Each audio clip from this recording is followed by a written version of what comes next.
This video was recorded in front of a live virtual audience.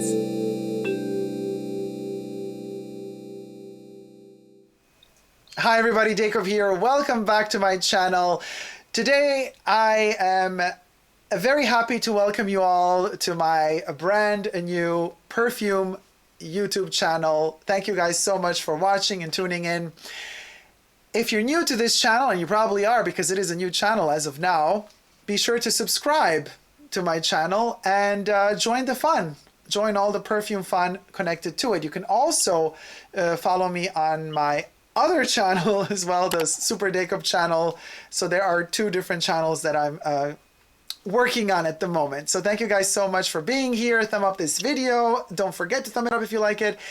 In today's video, I have the huge pleasure and honor to be talking to a very dear friend of mine who has graciously accepted to be my first guest ever on this new channel, to inaugurate and to cut that ribbon, to pop that cherry of that channel. And joining me today is Lanier Smith from A Sense Memory. Hello, darling. Hello, darling. Hello, everybody. So let me fade you in. There you go. Now we got your image. Look at you, looking like a young D'Artagnan. I'm watching in delay, and so I haven't seen the picture yet, so I don't know which one you're seeing. Oh, okay. But I'm sure it's one of the funnier ones. Oh, there I am. There you are. Back in the day when I was a waiter in San Francisco. Oh, really?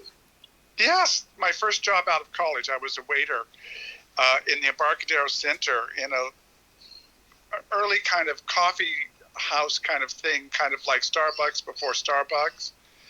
And I waited tables one day, I washed dishes the next day, I was a barista the following day. It all depended on, we had a rotating schedule, and then every night I'd go dancing at one of the discos like Busby's or Oil Can Harry's, or, it was back in the 70s. I mean, we danced all the time. Such a charmer. Anyway, I'm so excited to be here with you on the inauguration of your perfume channel. I'm just really thrilled and very honored and just blessed to be asked, and want to thank you for that. That's so sweet. Oh, but thank you so much for, I know that you're super busy, and then usually like on weekends you're super busy. So thank you so much for joining. And you guys, so we're filming this live in front of a virtual studio audience. So we have our wonderful co-chatters in the chat on the sidebar, and I'm reading them right now. So first of all, everybody's okay. So Emilio says, great picture. Olfactive Story says, oh, wow. Jack says gorgeous. Trin says gorgeous. Drew says hello, Lanier. So handsome, says Melly. So everybody's like in awe. Now I first have to apologize to Lanier because for years I've been saying Lanier, and then so you guys, just so you know, Lanier told me like, hey, Dacob, just let you know the name is Lanier, not Lanier. So I'm so sorry for this. I feel so bad. Oh, that's okay. That's okay. No problem at all. I'm so happy. When I first saw your name, I thought, well, that's Jacob misspelled. Still to this day, a lot of people in the comment section, they write Jacob. Uh-huh. And sometimes they write David. Oh, that's funny. It's so bizarre. But you guys, just to let you know, it's Lanier. Mm-hmm. Like land without a D, and ear like pulling on your ear. You're doing the Liza. Liza with an S, not with Liza with a Z, not with an S. Right. It's land without a D. Land without a D, ear without a D. Yes, exactly. Olfactive Stories, or Karine says, oh, sorry, my French ears don't hear the difference. Well, like I told you, Lanier is a French word that means someone who has something to do with working with wool. And so my assumption is that in French it would be Lanier. but my French is not very good. Yeah, Not as good as Lanier. yours. Lanier, which is also really Lanier. cool. So you have to deal with wool, huh? Wool also has a particular smell in perfumery. But listen, I just wanted to touch base on something with you really quickly because, like, the topic of the day, as fate so might want it, as we are recording now, just a day prior to this recording, Netflix has released the Ryan Murphy show, Halston. Now, all I want to talk about Halston is that the third episode, you might not have watched the show yet, but in the third episode, they touch base on Halston, how he designed, or better said, how he stole the design from Elsa Peretti of the bottle for his first perfume. Mm-hmm. And Yes, I know that story. Mm-hmm. Oh, okay. And then it goes on to how that particular the Halston perfume, how he allegedly worked with a lady perfumer to conceive the notes of the fragrance, and then she was giving him homework and telling him, hey, you're the first memory that you remember from your childhood, tell me that. Bring me 3 smelling objects that mean something to you. So to me, it was fascinating that a modern day TV show really almost dedicated an entire episode to creating a perfume. I don't think. Creation of a perfume. Yeah, and and the funny thing is the 3 elements that they chose for Halston, well, for Ewan McGregor, by the way, Ewan McGregor is Halston in the TV show. So he delivers an orchid, even though the perfumer lady, who was acted by Vera Farmiga, who I adore, by the way, she told him, like, orchids don't have a smell. And then he said, no, there is one orchid that does have a smell, because he loves orchids. So he brought her that one orchid that has a smell. The second object that he brought her, I can't remember, unfortunately. But the third one was the shocker. He brought the jock straps of his lover. Dacob, you made me snort on air. I'll never forgive you. that was such a Wendy Williams moment, but yeah. Yes. Oh, well, that's that really does sum up the era, really, of the 70s and that whole time and the glamour. It was glamour and in the gutter all at the same time, if that makes sense. Yeah. Having lived through that period, you were reaching for the stars from the gutter and dancing the whole time. I mean, it was amazing. But go on with what you were saying. I remember the third ingredient. The third ingredient were the cigarettes that he always smoked. And he said... Of course. He gave her... So the first thing he gave her was that orchid, that particular orchid that does have a smell, a faint smell.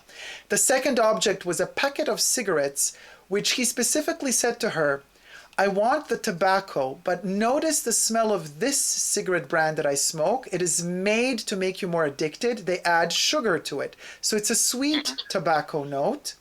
And then the jock straps. When he handed her the jock straps, he said, oh, this you might not like. And she's like, oh, just hand it over.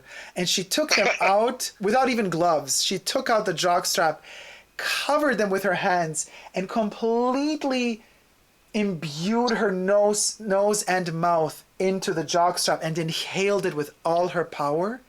And I mean, in a way that only Vera Farmiga can do. And then she looks at him and says, as she's exhaling, she says, Halston, you are a true perfumer. So my question to you is, have you smelled the original formulation of Halston? I smelled it back in the day, and it was something. It was something very different. The way that Chanel No. 5 was very different in its day when it premiered, if that makes sense. It was shocking, sensual, sexy, darkly glamorous, dirty,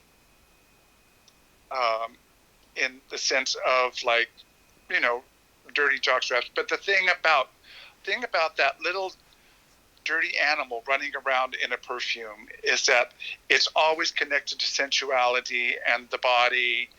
And you know how, for instance, we don't like to smell body odor unless it's of somebody we're in love with. Yeah. That kind of thing. Does that make sense? Oh, totally. So it felt. Did it smell comforting? I'm trying to really put myself back there because I haven't smelled it since I've smelled what goes for it today, and it's not anything like I recall. I wouldn't say comforting, no. I would say arresting. A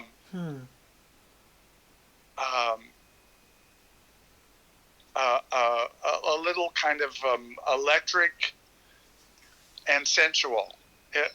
If those things go together, I mean, I'm really reaching back. This is about 40 years ago.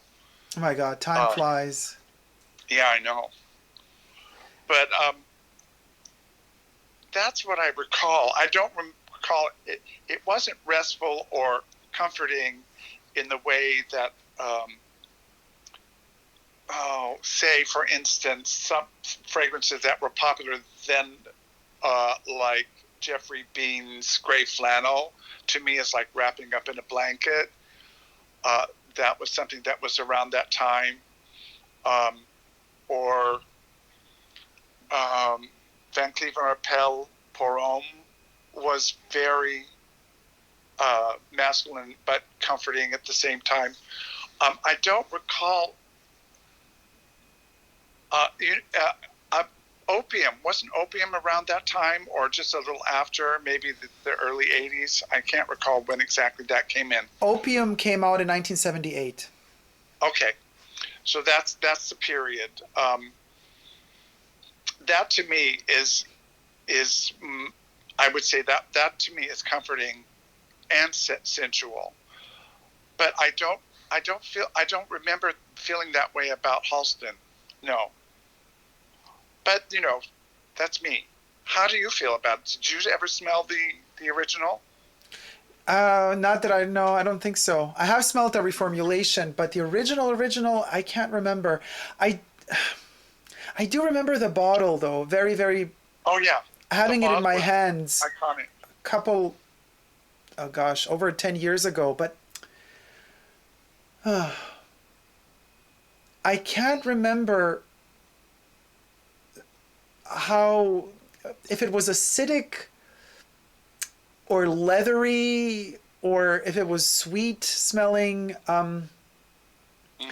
So yeah, I've been contemplating. Well, I think that as I recall, there was some sweetness to it, but I don't remember if it's been so long, Jacob. I can't remember. Yeah. I just remember it was so different. It was so different. So a quick note to our viewers who maybe might know, here's the second photo of Lanier. Hello. Lanier. You see, now I'm stuck because for years I've been saying Lanier and that's just so hard for me, but I shall learn.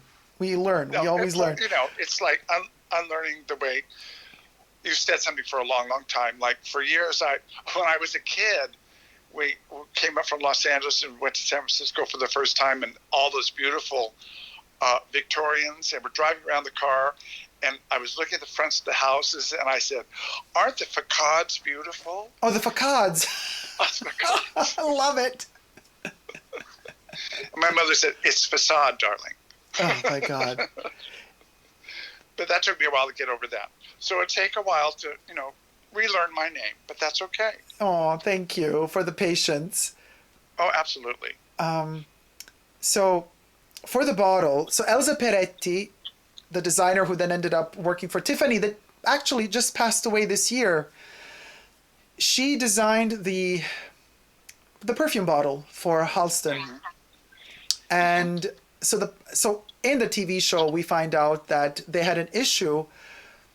He wanted Elsa Peretti's design of the bottle. Elsa Peretti's design of the bottle had the opening for the splash bottle, not spray, had the opening tilted to the side. So it wasn't... I remember that, yes.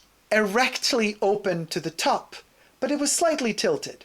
So the investors told Halston, well, we can't produce a bottle like this because in the factories, in the perfume factories, they need, it's all machine operated, so the bottles have to have an opening straight to the top.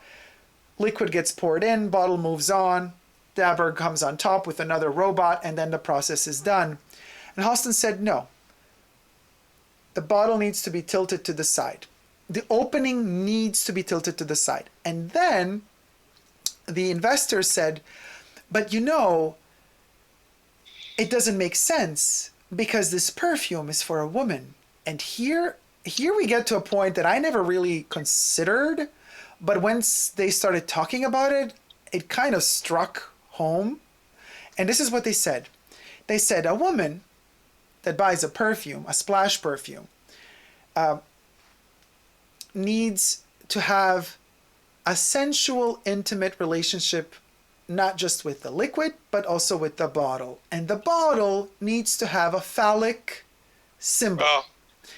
And so the hole on the top of the bottle needs to have the stopper, and the stopper needs to have a really long glass bit inside of the bottle. So when you take it out, it's like a penetration thing.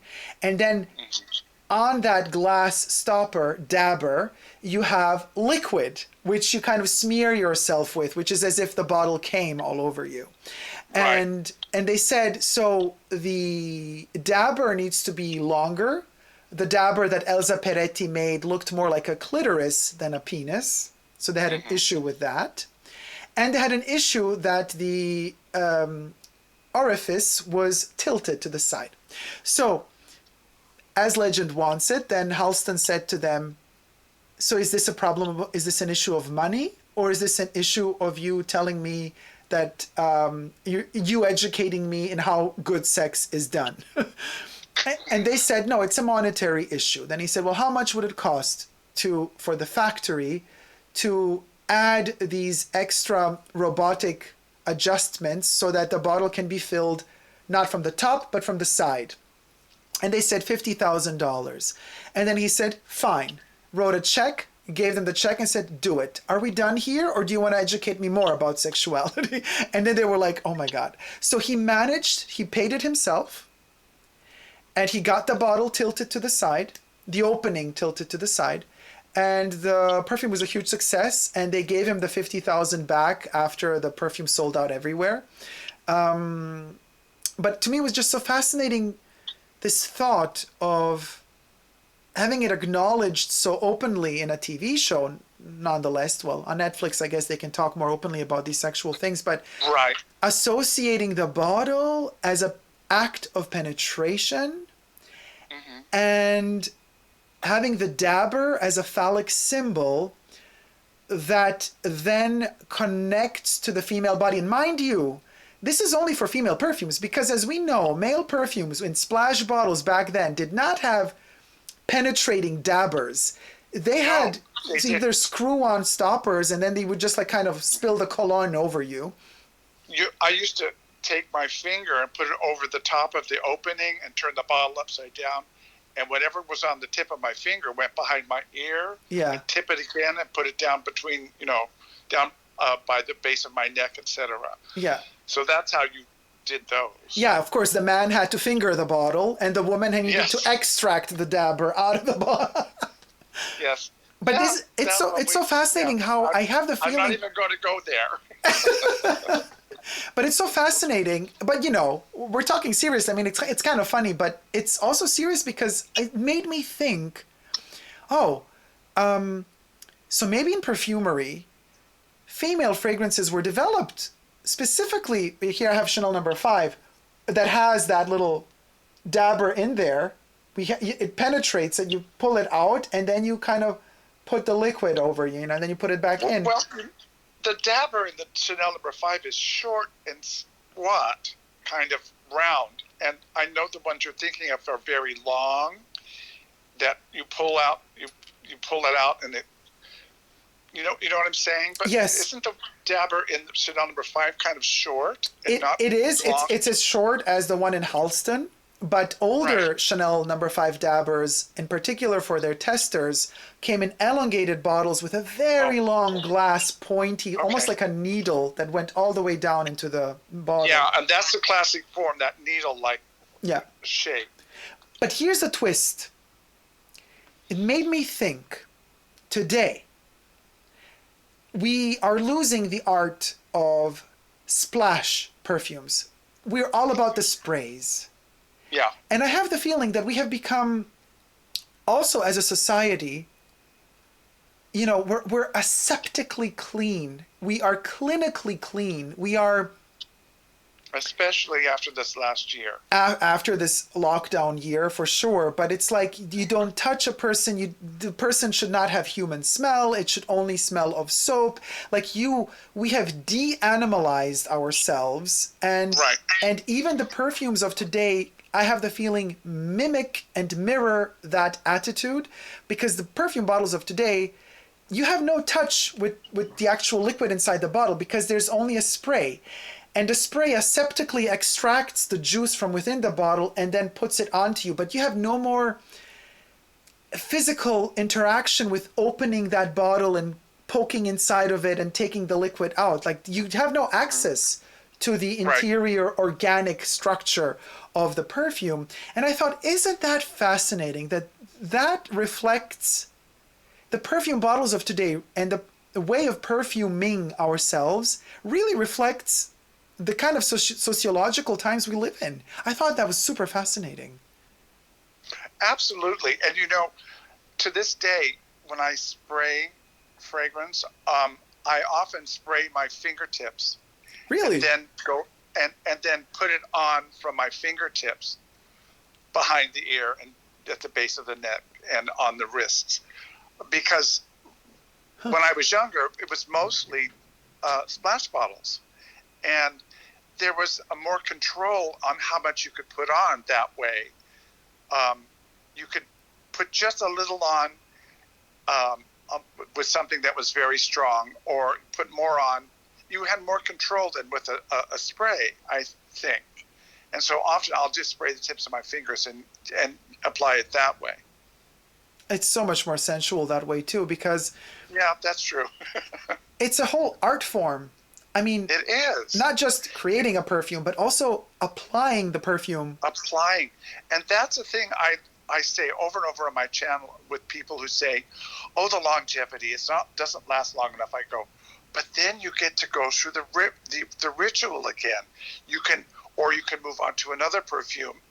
Excuse me. But that ritual of the reapply is so wonderful.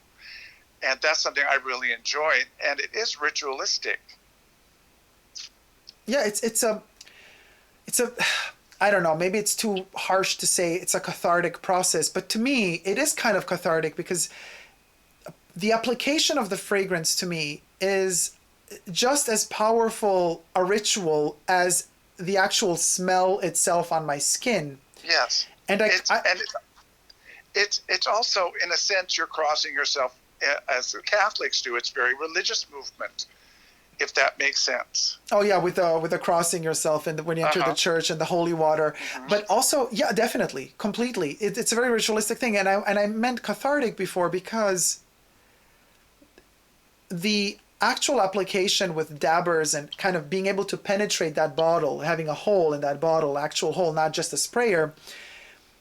The catharsis happens when we transform, through the gesture of application of the perfume, we transform that liquid in that bottle into a sensual, physical experience of applying it in our own specific way as an art form. And then from that, the ultimate transformation, which is the lifespan of the fragrance on our skin as it bonds with our own essential oils of our own skin and as it bonds with our own hormones in our own skin. I find that extremely cathartic. Yes. Yeah, it's a marriage.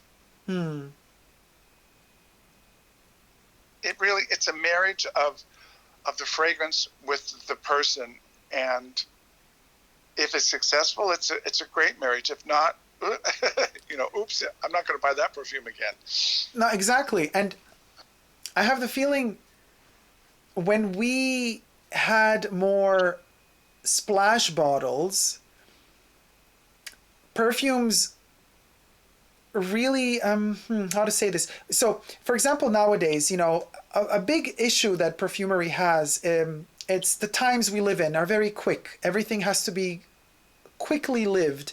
So what does this mean? This means that perfumes are developed mostly to have a really good, alluring smell in the top notes, because people don't have time to wait for the perfume to develop.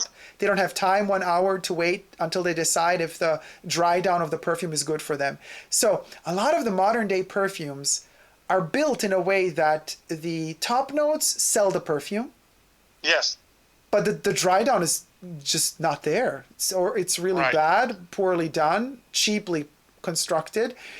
And I have the feeling if we were still in the era where splash bottles and dabbers were a thing, perfumers or perfume houses couldn't get away so easily with that kind of top note being so easy peasy and then the dry down not being as, because when you apply it with a perfume with a dabber as opposed to a vaporous kind of just a little mist through the sprayer, you don't get too much of the opening notes. You get a different intensity of a fragrance when you apply it with a dabber. You get more a silage, an echo of what the dry down will be, and you smell immediately if that stuff is good or not. As opposed to a sprayer that mystifies everything and rarefies it, and there you could trick, you could trick stuff and make it a little bit more faded in a way, like you can it's like Photoshop. I have the feeling sprayer perfumes are like photoshopping the actual fragrance. The actual fragrance, yes. And the thing about spraying is that not only does it go under your skin, but it's in the air. It doesn't all hit the skin. It goes into the air around you. So you're getting those top notes into your nose even before you bring your wrist up to smell it. This is a really good point. In the air. And it's in the air, and you're smelling actually. I think you're right about this also, that perfumers in that case also develop the perfume for making you like the way it smells because it's in the air around you as you sprayed it on, more than actually how the perfume smells on your skin. On the skin. Plus, they also are very interested in getting a great top note smell off of paper, because that's also how people smell it today on a paper. What do they call those things? Those long, skinny things that they spray the fragrance on. The tester paper. Yeah. So, it's going to smell different on that paper than it's going to smell on your skin. And a lot of people just smell it on the paper. And it smells totally different on paper. And the paper is absorbent in it's very, very, very tricky. When I used to go shopping for fragrance in San Francisco, where there was lots and lots of places to go and lots of fragrances to smell as compared to where I live now, we would go out and you would spray on different parts of each finger, on the wrist, on the back of the hand, on the crook of the elbow, anywhere you could, so you could get as many fragrances, and you had to remember which was on which finger.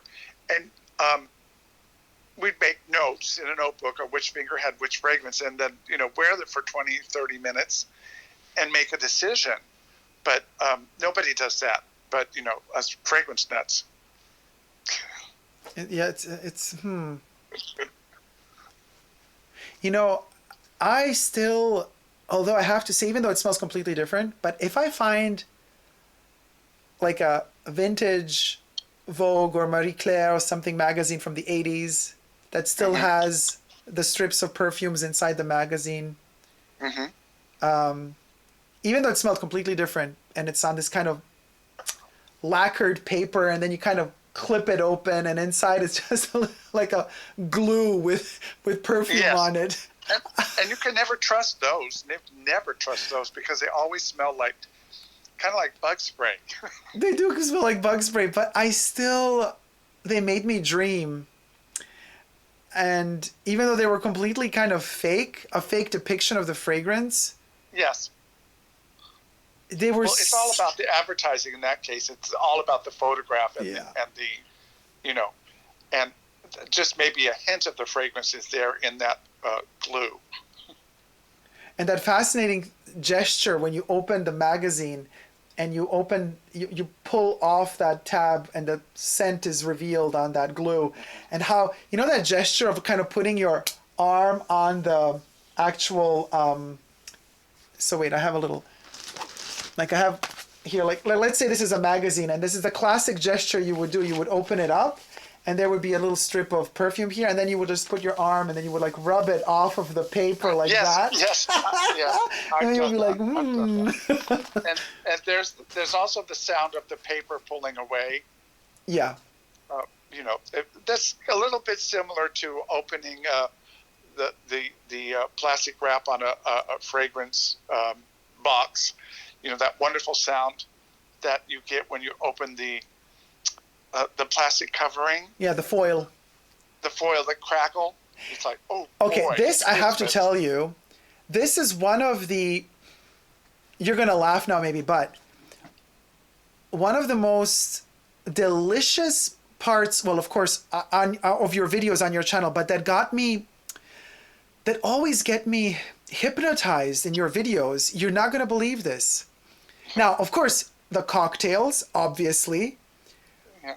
but even more so is when you get a new perfume, and because we have a different way of unwrapping them. I keep the foil on, but you take it off. And how Lanier takes the foil off is just so deliciously scrumptious. No, listen, something in your gesture, how you do it.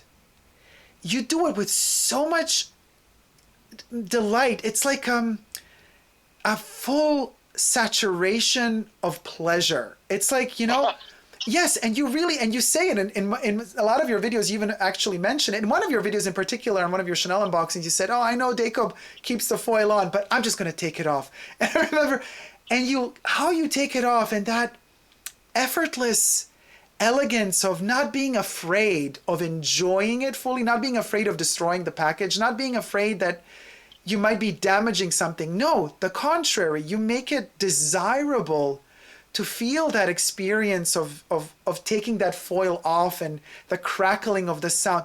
It's just so delicious the way you do it. And that moment always hypnotizes me in your videos. Also in part because I never can bring myself to damage the foil. So I live through you because you are not afraid to damage that foil. Now it's your turn to laugh, because when I open a new package, I go, I'm going to try to do it the way Dacob does it. And inevitably I rip it. There's a couple that I was able to do that way. But then it's like, well, now it's all squished down at the bottom on the sides. What do? I pull it back up? So, I think that's charming that you find the way I rip them open a wonderful experience. But I have to tell you that there is a bit of sadness to the end of that opening, taking the foil off, because then it's no longer virginal. It's no longer new. It's on its way to being mine. And all I have now to go through is opening the box.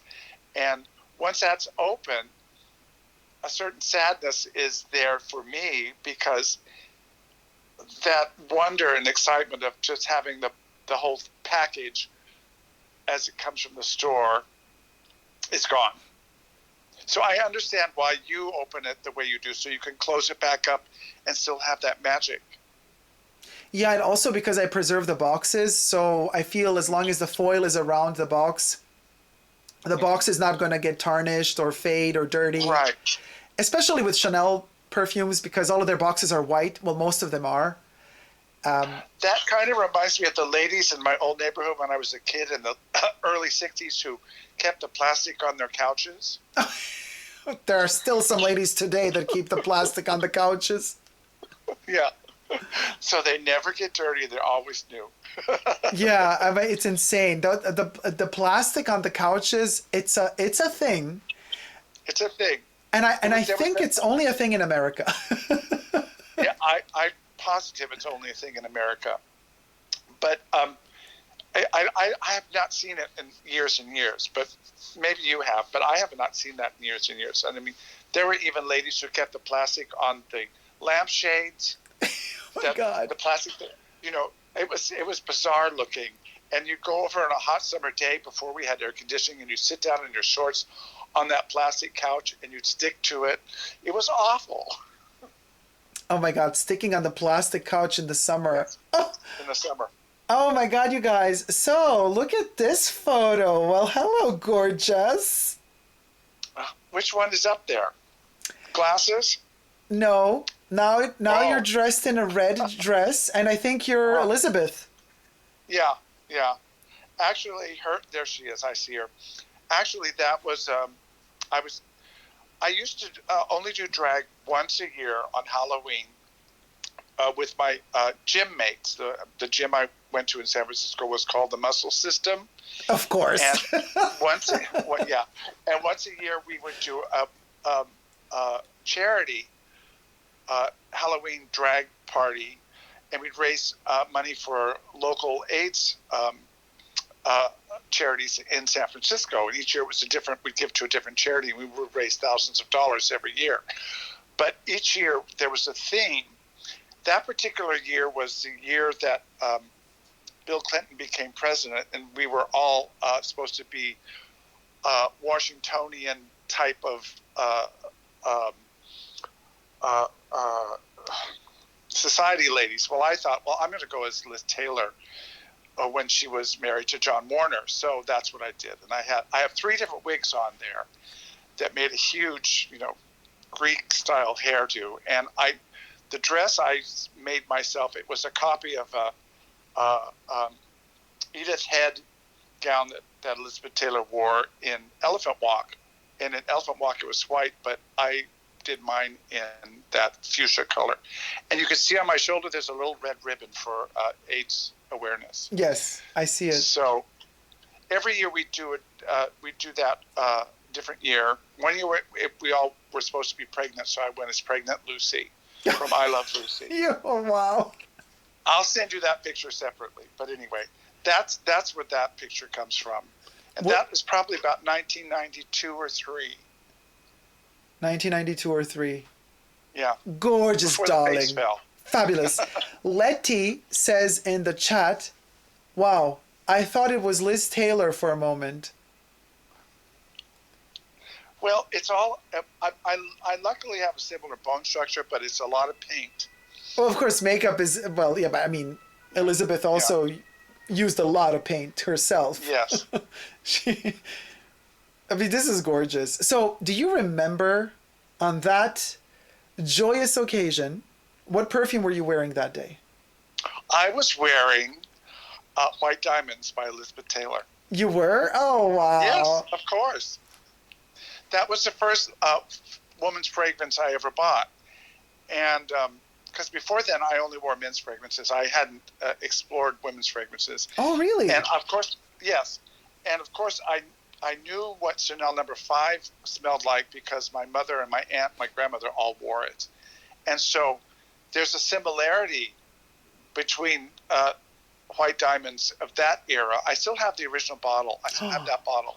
Wow. But there's a similarity between No. 5 and White Diamonds. And of course, you know the story. Yes. How Elizabeth Taylor got into fragrance.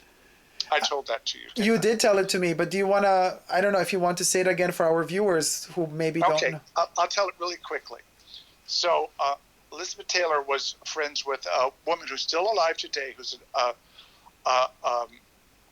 clothing designer. Her name is Vicky Teal, and she also has perfumes. And she was close friends with Elizabeth Taylor starting in the late 60s, and she did a lot of costumes for her films. Well, Vicky Teal grew up in America, and her idol was Coco Chanel. Well, when she became close with Elizabeth, and she was Vicky had her business in Paris, Elizabeth invited her to come to the Ritz Hotel to have dinner, and they went upstairs, and Vicky had no idea, where she was going, and they went into Chanel's apartment in the Ritz Hotel, and she introduced her to Coco Chanel, and it made Vicky's life. It was just, it'd be like if you got to go meet Chanel at this moment. So they were having dinner, and over dinner, Coco Chanel said to them, "Listen, ladies, Elizabeth and Vicky, Elizabeth, your career's not going to always be there. You're not always going to be the biggest star in the world. And Vicky, who knows what's going to happen with your clothing line? So my advice to you is to both of you is to go into perfume. You will always make money in perfume." So that was like 20 years before Elizabeth started. And she started because of that, because of the advice of Coco Chanel to make perfume. And of course, she loved perfume. She used to mix and match her perfumes. She never wore just one. She would layer. And then a few years later, Vicky Teal also went into perfume. And Elizabeth Taylor ended up with a huge perfume empire that supported her AIDS charities and still does. So that's the story. Oh my God, it's always mind-blowing to me, and especially, because I love Coco so much, and the fact that Elizabeth Taylor and Coco Chanel in one room, huh? Talking. I know. Talking about the There fact was one that other thing I wanted to tell you, since we were talking about Halston, is that there's a wonderful moment. I don't know if you can see it on YouTube, but I vividly remember it from the Oscars. In the late 70s, I think it was, Elizabeth was between husbands. She showed up at the Oscars on her own, all by herself, got out of the limo, and she was wearing a red Halston off-the-shoulder gown. And she's walking up, and one of the interviewers said, "I understand you're giving an award tonight." She turned to him and she says, "Darling, I am the award tonight." Ooh. And in a Halston gown. I mean, that is quintessential Elizabeth Taylor. Yeah. Royalty. Absolutely. But anyway. What's the perfume you're wearing today? Oh, this is so funny. Okay, this is another story. Okay, I'm my roommate and best friend for 40 years. He and I are driving. I live in Olympia, Washington now, but we're driving down to Palm Springs in a week to visit two dear friends of ours from San Francisco who moved there. Mm-hmm. And so I had to take my car in to make sure, it can make the trip and have all the liquids topped off and brakes checked and all that good stuff. And it's a Mercedes. And when I discovered that Mercedes did perfume. Yes. So I had ordered this bottle. None of them appealed to me, but I ordered the one that seemed the least annoying. And and it's okay, but it's pretty generic. But I thought yesterday, I'm going to wear my Mercedes fragrance when I go to the Mercedes dealership. So I did. So today I got up and I thought, well, yesterday was the Mercedes, so I'm going to wear the Bentley today. So I'm wearing Bentley Intense. Now, Bentley Intense is very good. It's hit and miss with these companies that aren't fragrance companies but make fragrance anyway. Yeah. But I have to say, Bentley Intense is really, I think, beautiful. So I'm smelling right now. So that's what I'm wearing. But usually, you know, I'm wearing Chanel or Gallant or I love Flores. Flores is a house I really love. Mm-hmm. And usually it's one of those. And I've been going through a big period of leather. I've just gotten really into leather.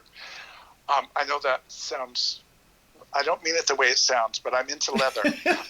You just said it again. It kind of goes with that picture. It goes with the new picture. Yes. That was when I did Cher. Yeah, actually, in the chat, people are saying, was that Cher? That's it. And I made all my costumes. So I made all of my costumes. So that's a costume I made. And believe it or not, that is actually what my bed looked like in the early 90s. It looked like a black widow spider lived in it. Wow, that's amazing. So this is, I thought this was 80s. So this is 90s. That's the 90s. That's about I would say that's 1990 or 91. That's 1990. I know, that's the year, no, that's the 80s. That's the year Moonstruck came out, because I also did the Moonstruck opera dress that year, but I don't have a picture of it. Yeah, that's the 80s then. Yeah, so it was 87, I guess, about then. But yeah, I actually did a replica of the dress she wore to the opera with Nicolas Cage in Moonstruck, except mine had a few more petticoats. Of course, darling. So, and I actually worked at Macy's in those days, and we were allowed to dress up for Halloween. I worked in the collections department, not the, what did you say, collections department? I don't mean the department that collected art, but the department that collected money. So I was a bill collector, but we got to dress up for Halloween. So I went to work dressed like that one morning. A friend of mine drove me to work. I got out of the car before the store opened, right on Union Square, and they were building a skyscraper, or a tall building, not a skyscraper, but a tall building across the street from Macy's at the time. And there are all these construction workers up on the top on the scaffolding. Yeah. I got out of the car. They started wolf whistling and screaming and yelling. And so I turned around with a big smile and I flipped them off and I went into the store. Wow. So they were like, oh, look at this chick coming by. Well, they were so high up, I don't think they realized that I was a man. Well, you know. So I flipped them off for my sisters, all the girls who have to deal with, you know, the wolf whistles and of the construction workers. No, you should have turned at them and be like, snap out of it. Yeah, that's what I should have done. Absolutely. But anyway. People are loving this look in the chat as well. Oh my God. And also, it looks like Cher, but also a little bit like Pete Burns from Dead or Alive. But of course, Pete Burns always wanted to look like Cher, so that makes sense. Oh, yeah. I see what you mean. And it's not in the look, it's more in the attitude, because you're so nonchalantly just being there, you know? That's very Pete Burns. Like, you're so unapologetically you in that picture. Well, I'll tell you something about when you do drag, is that you become another person. It's incredible. The mask frees you to be who you aren't and to experiment and with attitude, and it changes. Oh, there's my cat. Oh, hello, kitten. She's in the bathroom. She wants her water. I know, thirsty. She'll be quiet in a minute. There's plenty of water for her. She's just a princess. Of course. Do you remember what perfume you were wearing that day? That day, it was it was the one that Cher had that came out that year. Really? Yes. What was it called? I don't remember. What perfume did Cher have? It was. It begins with an I. I can't. I Cher. I Cher. Yeah, I remember. You know, when Elizabeth Taylor came to Macy's, I snuck downstairs to see her, and I think I sent you the story about that. You may have read that. Um, and I was only going to go downstairs just for a minute. And of course I was there for an hour. And when I came back upstairs, my boss was waiting for me, and she goes, well, I understand, and I'm not going to write you up about this, but when Cher comes, you can't go downstairs. So I didn't get to see Cher. But I also, I'm taking up too much of this talking about me, so we should stop. What are you talking about? We're relating it all to perfumes. It all makes sense. Okay, so I did get to go see Sophia Loren when she launched her perfume. With that beautiful little tiny bottle. Yes. You saw that review I did where I of course I did. That was so awful. Anyway, that was in the early 80s, I think it was. I'm not sure exactly when, but I was working in a flag factory. FLHE, not FHE, a flag factory. And I was the artist. I was the one who did all of the, created the still screens for the still screeners to make the flags that they printed. And I did the patterns for the sewers upstairs. So I was the artist, but it wasn't very artistic. I would fiddle around and put extra fur on the California bear or have it go the wrong way and do stuff like that just for fun. but Sophia Loren was coming to town, and she was coming to the Emporium, which used to be a big department store there. And so I got permission to go take the afternoon off and go see her. So I walked into the Emporium, and that place had a big rotunda in the center that went all the way up 4 or 5 flights with a big dome at the top. And under the rotunda was a round counter. Be quiet. You'll be on in a minute. Anyway, it had a big round counter, and they put a stage on top of it. So I got there early, so I was up really close. So all of a sudden, Sophia Loren comes up over the back of it, up the stairs, onto the top. And this was in the early 80s, and she was absolutely gorgeous. She was wearing a white suit. And she waved, and everyone cheered. And then she took her glasses out of her purse and put them on, and was like, the look on her face was like, oh my God, look at all these people. It was so funny because she couldn't see us without her glasses. Blind as a bat. Blind as a bat. And then I also got to see Catherine Deneuve at Macy's when she launched her perfume. So, and she was perhaps one of the most beautiful women I've ever seen in person. And I was struck by, in profile, how much she reminded me of Grace Kelly. Yes, very much in profile. Yeah. They have the same nose. The same nose. I think it's the same cheekbones and the same nose. Yeah. But I do have one other story that I want to share with you about that flag factory. And that is, I was working there with a fellow by the name of Gilbert Baker, who I didn't get along with. We didn't like each other at all. He was snotty to me because I was pretty, and I was snotty to him because he was snotty to me. Because I like everybody, but he just didn't like me. And so he was jealous of your beauty. He was a very plain looking young man, and he just was really nasty. Makes snide remarks about my looks, and which is rude. But Gilbert did a wonderful thing. He's the man who created the rainbow flag, and he created it there at Paramount Flag Company where we worked together, and that's where it was born. And I saw the whole creation of it, and whenever you see a rainbow flag, you can go, well, yeah, Lanier was there when it was created, and he didn't get along with the guy who created it. But that particular building that the flag factory was in is on 9th Street in San Francisco, and right in front of it, one day they poured some concrete for a fresh piece of sidewalk that they had to replace. And I wrote in that concrete, I thought they'd cover it up. I wrote, "Love to all my fans, Michael." Michael's my real first name.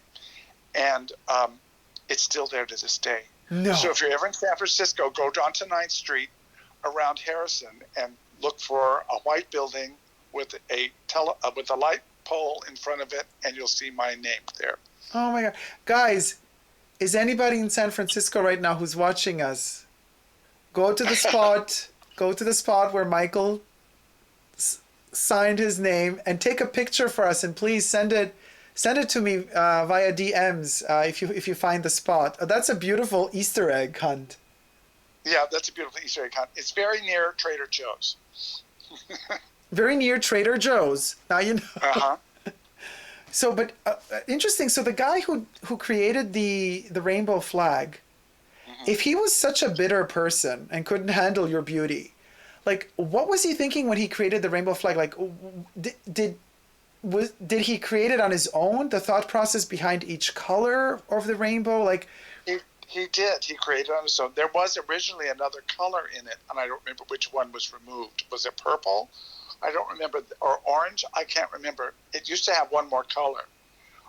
And he did it.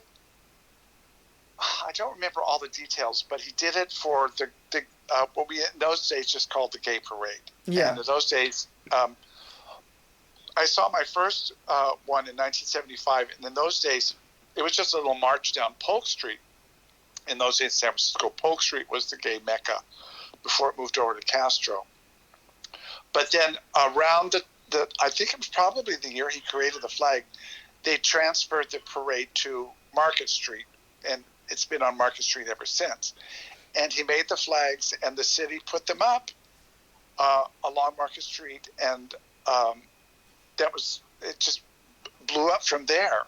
And we had a little store at Paramount Flag where we sold them, and they'd sell out every year. But that was how it came to be. And now it's everywhere. That's incredible. Yeah. I saw a lot of stuff in San Francisco. I was there from Harvey Milk, and I used to ride the bus with Harvey Milk. I'd be coming home from my job at Perfect Recipe, which was a restaurant I worked in, and I would ride the 8 Market Street, which we called the Queen's Coach, because it went from downtown Market Street to Castro. And when we got to Civic Center, Harvey Milk would get on and ride with us up to the Castro, and he'd sit across from me and say hello, and that kind of thing. And so of course I was there when that horrible thing happened, where he was murdered. Yeah. Along with Mayor Moscone. Well, you mean you were there? I wasn't. No, I wasn't at City Hall. Oh. I was at work, but I lived not too far from City Hall at the time, and I remember the night of they were murdered. I could see Market Street from my bay window of my apartment, and I was looking up there, and I saw candles going down Market Street. I was like, "What?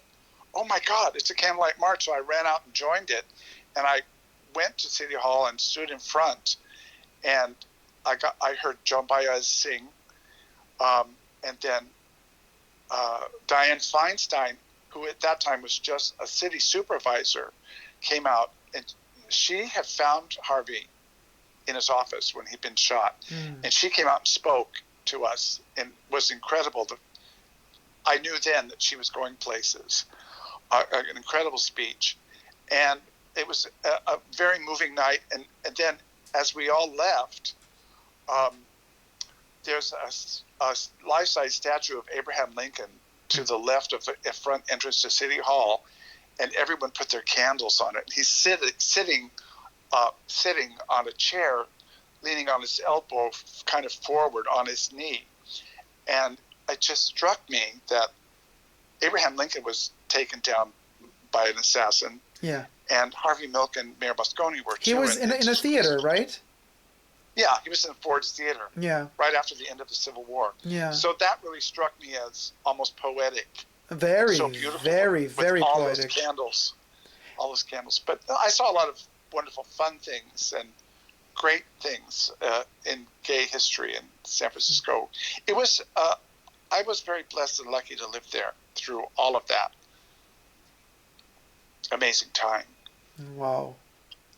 it's a stupid question, but I got to ask. Do you think that Sean Penn did him justice in the movie? Yes. Oh, good.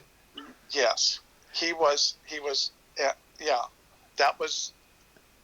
Because there's a lot of this conversation. It was hard to watch, but it was incredible. I believed he was Harvey Milk. Wow. You know, my roommate used to go to take his Harvey Milk going to a camera store in Castro Street. My roommate Lane used to take his film in there to be developed. You know who Armistead Maupin is, who wrote Tales of the City? Mm-hmm. I used to say good morning to him every day when I was going to work. He'd be walking down Castro Street, really sweet, and say good morning, and I'd say good morning. I never got to know him, but we would, when I worked at the restaurant, we would start in the morning. Before we opened, we'd open the San Francisco Chronicle, and there in the paper every day in a little square box with that day's episode of Tales of the City, and we'd make coffee and we'd eat black bottom cupcakes, and one of us would read that day's installment of Tales of the City, which was really our story. All of us kids who worked at The Perfect Recipe were all gay, a couple of straight people that we let in, but but you know, there was Dirty Diane the Dyke and me and Dirty Diane the two Dyke. other Michaels, and it was really our story because we were all living the same experiences that Michael and Michael Mouse and Marion Singleton and Mona and all of the characters in the book. So I was really sad when Olympia Dukakis passed away recently because she, just like a week ago. To me, she to me really embodied the spirit of those books in her performance in Tales of the City. She was the perfect Mrs. Madrigal. And another gorgeous element of Moonstruck. Yes, my roommate and I just watched that the week before she passed away. God, I love that movie. That was so good. And I also love her in Steel Magnolias. Do you love him, Loretta? Yes, Ma, I do. Oh, that's too bad. That was amazing. And I love her in Steel Magnolias as well. I mean, she's just... Oh, yeah. Yeah. If you got nothing good to say about nobody, come sit next to me. Come sit next to me. Well, Truvy's beauty spot. I have a question. This is like something... What is your opinion on the political correctness of today? I'm going to narrow it down. It's a very generic question, but in particular because Sean Penn is a straight guy acting a gay character, and because we began the video talking about Halston, Ewan McGregor, who's a straight man, acts a gay man in the series, even though the series is produced and created by Ryan Murphy, who is a gay man. How do you see this? Because I know the younger generation, the woke generation, is very much like, no, a gay man should act a gay person. But that's why I asked you before, you think Sean Penn was a good Harvey Milk, and you said yes.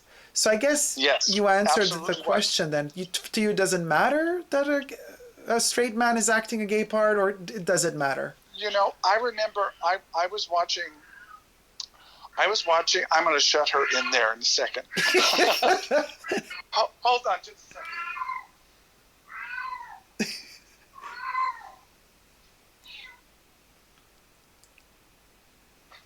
Okay, it's okay. I'll give you some water in a minute. Okay, I'm sorry. She was getting really wild, so now she's sitting on my stomach.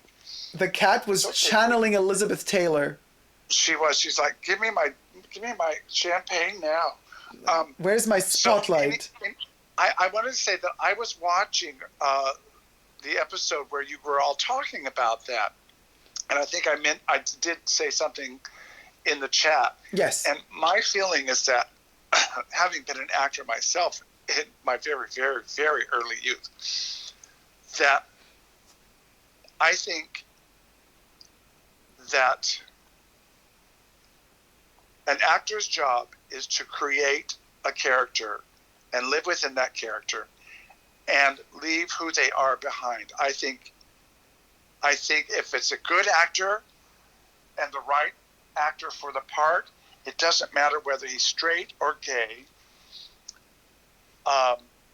that if he can do justice to the role, he should be allowed to play that part.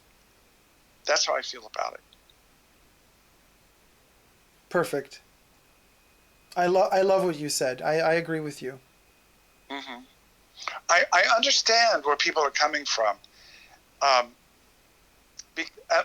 the other side of the coin is that there have been some wonderful gay actors, Montgomery Clift, Rock Hudson, Clifton Webb,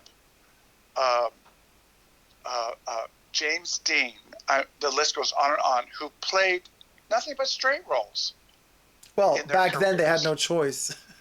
They had no choice, but they certainly were able to convey the character they were playing convincingly.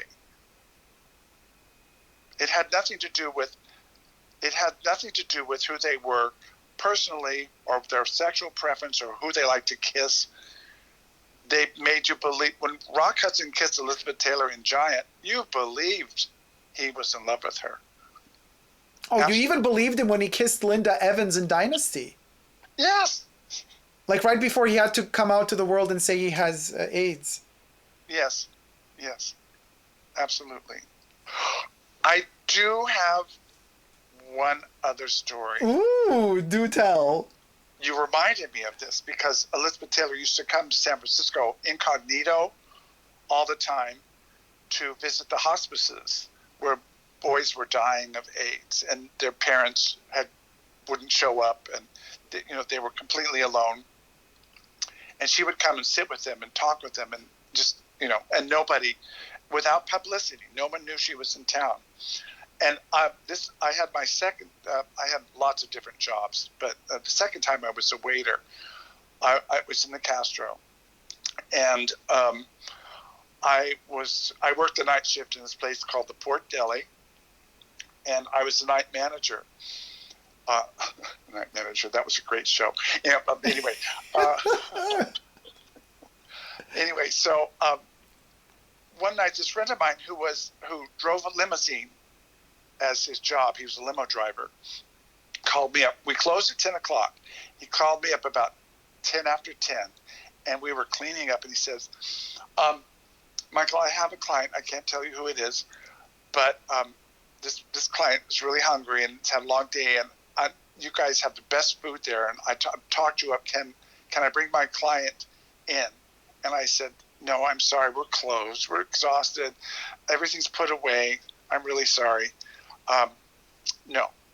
The next day he came in and he said, Michael, my client was Elizabeth Taylor. Oh my God. You would have had her all to yourself in the restaurant last night. But he could have told you. He could. She didn't want him to. She didn't want to use. He said she didn't want me to tell you who she was because she didn't want to use her name to get in. She just, she didn't want to use her celebrity power. She wanted to be treated like anybody else. Yeah, but once she would have come in, you would have immediately recognized her and be like, oh yeah, my queen. I would have said, did you ever get the painting I took to your house in Puerto Vallarta? Oh, the painting. That's another beautiful story. I read it in your blog. Yeah, that was a great story. Yeah. Wonderful. Oh man. But we should get back to Perfume. Well, okay. Let me tell you one thing about Perfume. Another one of your shenanigans that I adored was Chanel shenanigans. Your Chanel shenanigan, which was, painful, but also only you could execute it so effortlessly. When you broke your Chanel 19 bottle. Oh, yes. In the middle of the Anthem coffee shop.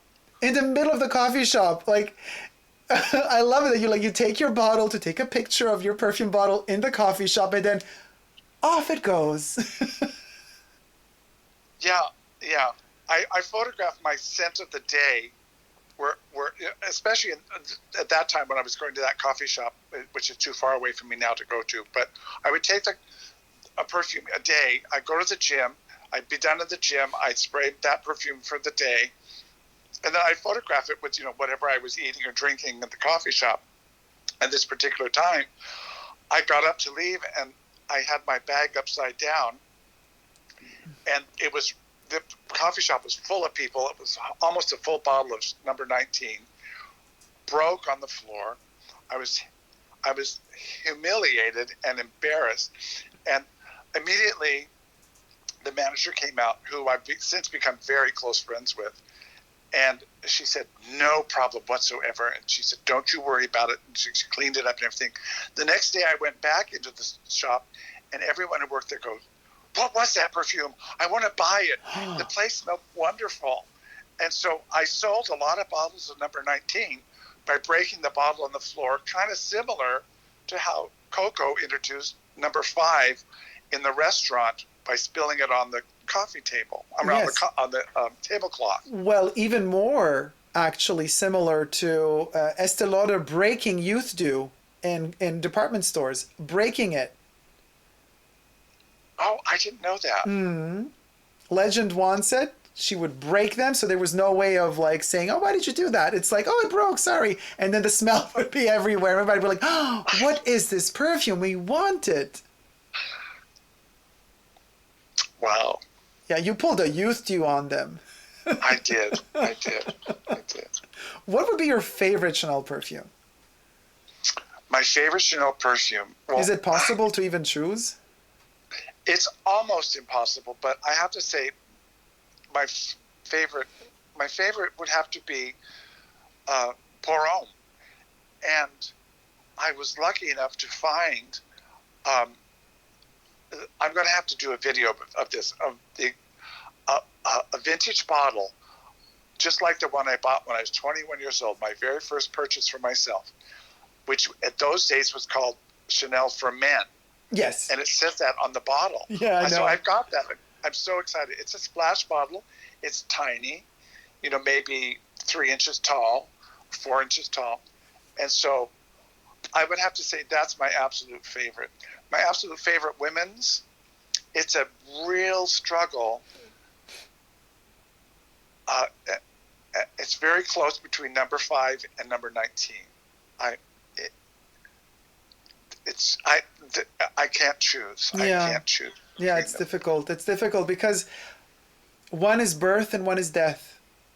Number 5 was her first perfume, the smell of youth and the birth of her perfume empire, and number 19 was her last perfume, and it smells of exactly. end. And the funny thing is that number 19 smells like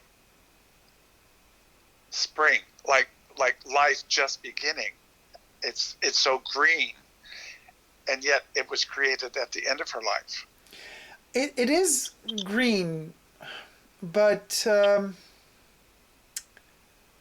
it's bitter. Yeah, you smell that bitterness. You feel that. I can't find it in there. For me, it's so joyful. Isn't that funny? Well, but do you own a vintage bottle of the Pure perfume? No, I don't. So maybe that's why I don't know that. Wait, let me step out for a second here. Oh gosh. Lanier, take over as Oh, okay. as I'm trying. So anyway, back in the late 1900s. Back in the 1900s. Okay, Yes, I'm back. Look, let me tell you where it's at. This is a 28 ml vintage bottle of 19 when they still had their olibanum and everything. Okay. Now, it's not green in reality. It's kind of a yellow-green color, okay? And the smell of this in its original formula,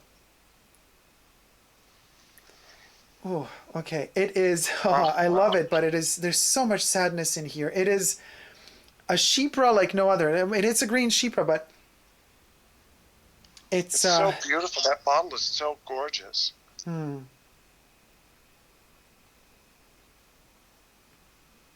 It's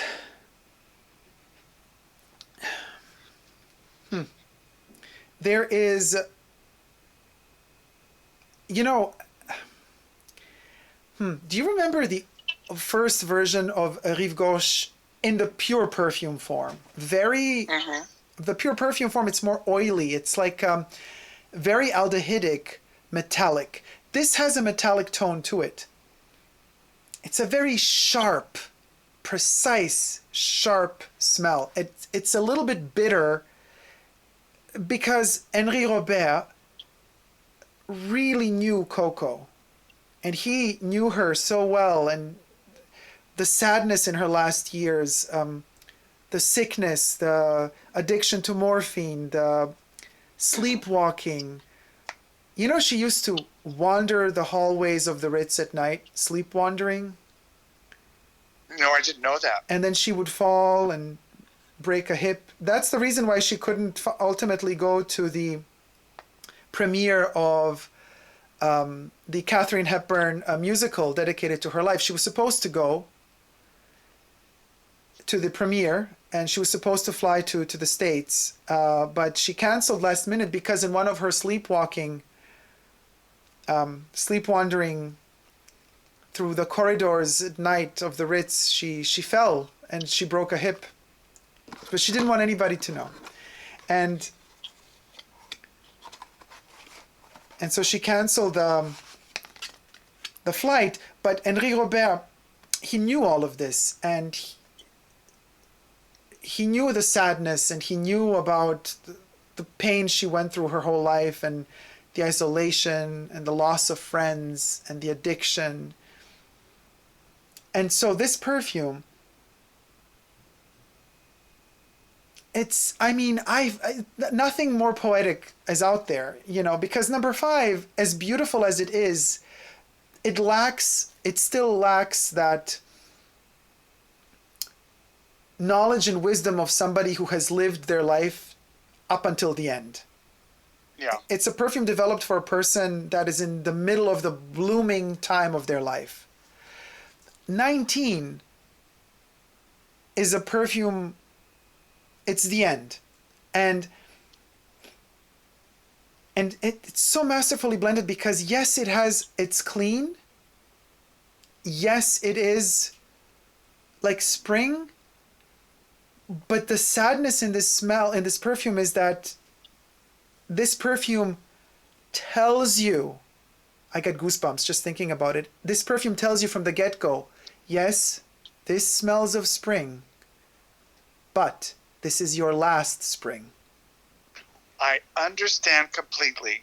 And to put it in a way, from my point of view, is that at my age, which is 71, I can see a sunset. I can see a certain kind of light in the day that reminds me of seeing the same sunset or the same kind of light when I was 21, and how it seemed that it would be forever.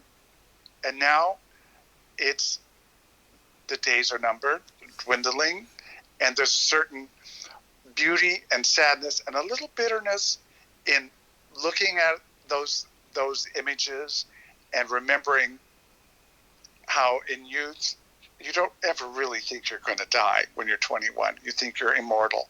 But now there's wisdom, there's acceptance, there's memory, there's a whole life wrapped up in how you see everything now, if that makes any sense. But I can understand why that would be in that bottle.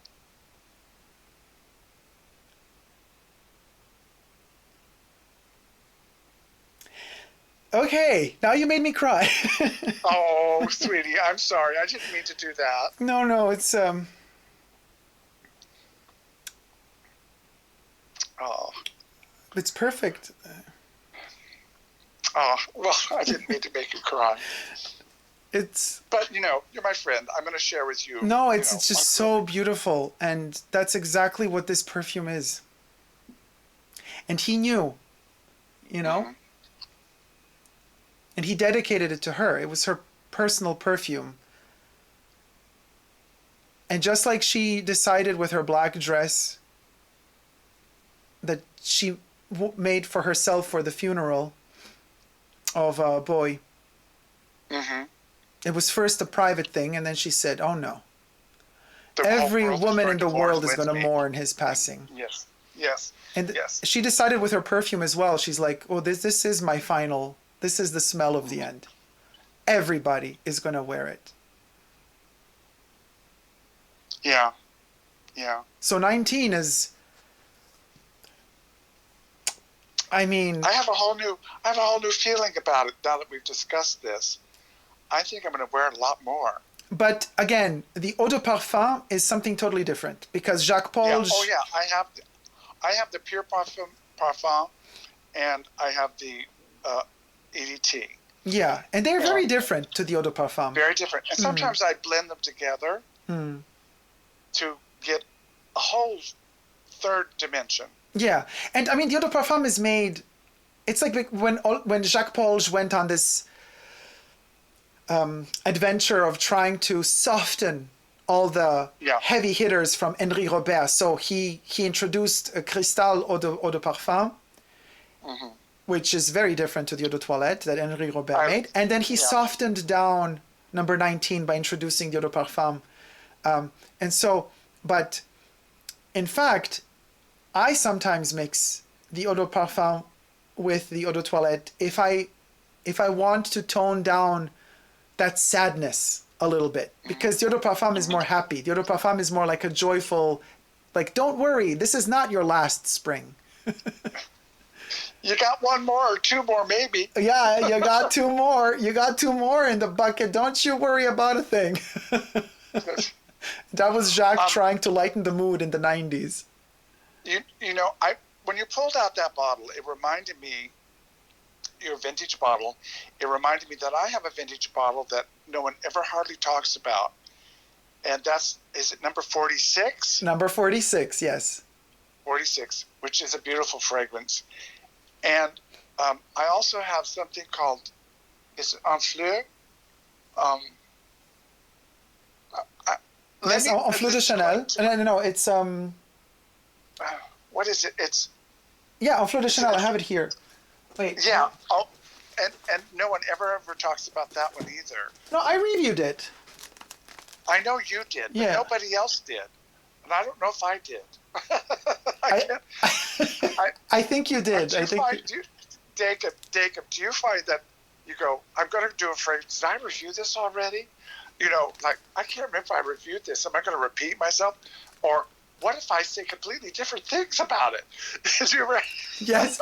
Well, it actually happens to me quite often when I do my top of the month perfumes, because I've reviewed a lot of them, and in my top of the month perfumes, I kind of do a shortened version of a review for each one of them. And then I sometimes do wonder if, when I reviewed this perfume 3 years ago, did I say this about it or something totally different? But I do believe that perfumes evolve with our own emotions and our own maturity. So I might not like this today. I might love it tomorrow. Yeah, I've discovered that things I got out of perfume maybe 5 years ago, completely different things I get out of them, impressions. In my recent fragrance things that I've done, the Italians, I did the French, and next is the British. I talk about some fragrances that I've reviewed before, but in this case, it's not, I don't talk about notes, I don't talk about anything about them, but the impression they give me or the feeling they give me. And so that's a whole new way of looking at fragrances in a reviewer's kind of point of view, rather than going into like the notes and the creation. They're very short. I don't know if you've seen any of them, but they're very short. Like there's 15 fragrances in each video, and I just hold it up and I say, this is what I felt when I smelled it. I felt the south of France. I felt a speeding sports car, that kind of a thing. Yeah. So, you know, you're going to be hit sideways by different feelings about a fragrance almost every time you wear it, I think, depending on your mood, the age of the fragrance, the maybe the batch of the fragrance. There's so many variables. And our chemistry changes too. Yes, and our memory. Exactly. Yeah. Exactly. Oh man, Lanier. I'm gonna have to get used to that. Well, now that you've told us your real name, I could also say Michael in this video. Yeah. Well, Michael Smith, that's the guy who plays baseball, but Lanier Smith, that's a star. Both are huge stars. And you are both of them. Oh, you're so sweet. So, I do have to say that YouTube and my blog have opened up a whole world to me of wonderful people. I would have never known you. I would have never known so many of the wonderful guests who are in the chat room right now, who have become very close friends. It's just, I feel blessed that I've been able to live a life where I've been able to be embraced by this new technology and been a part of it. And it's brought people into my life I would have never known. Oh, same for me. Such as you. I also often say it. I say, social media is poison in many ways, but when you find gold, you find real gold. Mm-hmm. And that's you and all my friends and the whole community here. It's amazing. And I just want to thank you so much for being my first guest ever on the new channel, on the new Perfume channel. I could not imagine a better way to, initiate the channel with anybody better than you. So thank you so much for this honor. And also, I've heard that from you, but let's just say, I've heard somewhere that you're a gamer. Oh, yes. So I have a question for you. What do you think if we play a game together on YouTube? How would we play a game together on YouTube? You mean, we can live stream. What? I could join your world on Grand Theft Auto and we could play it together. Oh, well, actually, I'm not playing Grand Theft Auto anymore. I am now in Red Dead Online, which is now the Wild West. So I'm now You moved away from... I'm now a cowboy. My horse's name is Christmas Jones, which is a character from James Bond. Yeah. I did have another horse. Her name was Honey Rider, but I actually jumped off a cliff and she died. And oh my God. I'm right now in New Orleans, robbing banks. So you're in New Orleans robbing banks. I mean, there are a lot of fun games we could play online and then stream them together. That would be hilarious. The two of us. Yeah. I could be your sidekick. You're robbing the bank and you're like, Dacob, pull out a bottle of Chanel No. 5 and throw it on the cop, hit his head because I got to rob a bank. Well, that thing about, I sent you that picture from Grand Theft Auto, and it was a bottle that looked very much like Chanel No. 5. Yes. And what was it called? Le Chien, the dog, and it said smell like a bitch. Yes, smell like a bitch, yes. Chien No. 5, smell like a bitch. Yes, that was it. Oh my God. Yeah, that was so funny. I saw that. I had to send it to you. It was on the big billboard right on Sunset Boulevard. And you've been to Sunset Boulevard. You know what it looks like. Yes, of course. But you told me that you can never really drive those cars. You drive off the road. And I mean, it takes a... Yeah. It takes what do you use? What do you use? Do you use an Xbox controller? Or No, actually, my Grand Theft Auto, I have the actual video game on Game Boy Advance. Oh. Really old school. And so I always crash. Crash. I find it's really easier with I play it on a PC with an Xbox controller, and it's easier to drive with the little, with that. It's just a lot easier. I couldn't do it on the keyboard. My roommate can do it on the keyboard. I'm like, that's crazy. I can't do that. But so we'll have to talk about that later. I mean, that would be really fun. We could join forces and rob a bank. Pick a game and virtually I have only. I have to tell you that my cowboy is gay in Red Dead Online, and they have certain emotions that they can express. Emotes, they call them. Yeah. And you could wave to somebody. You could give them that Italian fist up kind of fuck you thing, and you can blow them a kiss. So whenever I see a cute cowboy, I blow him a kiss. Of course you do. And these poor guys are like, what? But Oh, I'll tell you, and all of the listeners, that if you're looking for me on Rockstar, which is the game platform and the social media platform, just look for MGM Star. MGM Star. Uh-huh. On Rockstar, look for MGM Star. Yeah, that's me. You can find me there. That's you. And where can the people also find you on YouTube and social media, so we can share also the links? I'm MGM. I'm the MGM Kid on Instagram. I'm Michael Smith on Facebook. Lanier Smith on YouTube. Sense Memory is my blog. And I think that's it. Oh, I'm on TikTok. I can't remember my name on TikTok. And of course, I've discovered Reface, so I'm completely recreating my history on that. Wow. That's about it. I'm not on TikTok or Reface. I don't even know what Reface is. Well, did you see the video where my face is on all the... I took my 22-year-old face and replaced it on all the movie stars? Yes. That was done with Reface. Oh, no, I know what you mean. Okay, yeah. Yeah. So basically, you can take your face and put your face on anybody. Fine. At any age. At any age. My favorite one is me as Frankenstein, young Frankenstein. So. Oh, young Frankenstein is cute, though. Yeah. Well, thank you so much, Mr. Michael, for joining and talking to us. I mean, this video is amazing. We're like 1 hour and a half already. So, oh my God, it's an hour and a half? Yeah. And to borrow a line from Summer Roberts on the OC, I got a pea coop. Yeah. Oh,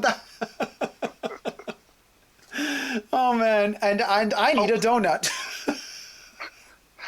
Just one other thing. I don't know if you're a fan of the OC. I was a huge fan of the OC, and anybody who's listening, if they're a fan of the OC, they have a podcast. The girl who plays Summer Roberts and the woman who played Julie Cooper have a podcast on YouTube, and it's amazing.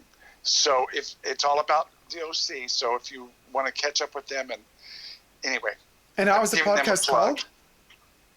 They're so much fun. It's so much fun. Just the OC. The OC. It's called Welcome to the OC, Bitches. Welcome to the OC, Bitches. All right, thank you for the tip. That's the name of their podcast. So look for that. It's really great. Rachel Bilson, and I can't remember the woman's name who played Julie Cooper. Melinda something. I can't remember. But anyway, I love that show because it was a teen drama that really... involved the adults in the story and also had a real sense of humor about itself, and was very, very cleverly written by Josh Schwartz, who also did what else did he do? I can't remember. Was it Gossip Girl? No, I can't remember. I don't know. I'm more into Pretty Little Liars, so. You know, I haven't checked that out, but I'll have to. But listen, I'm going on and on. I keep interrupting your sign off. But I really do have to pee. I really do have to pee. Okay. All right. Lanier / AKA Michael, thank you so much. It was an honor to have you on the show. I hope to have you on the show again soon. And send my love to the kitten, to Elizabeth Taylor the cat. I love you, sweetheart. And everybody who's listening, I love you too. Love you too. Take care. See you soon. Bye. Bye.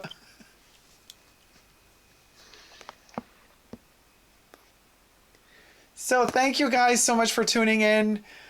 I hope you've enjoyed our wonderful conversation. If you have, thumb up this video and follow this new adventure and new journey with me on my new YouTube channel, Essentially Dacob. Thank you guys so much. Until next time, never forget to never give up on love. Love you all. See you soon. Take care. Bye.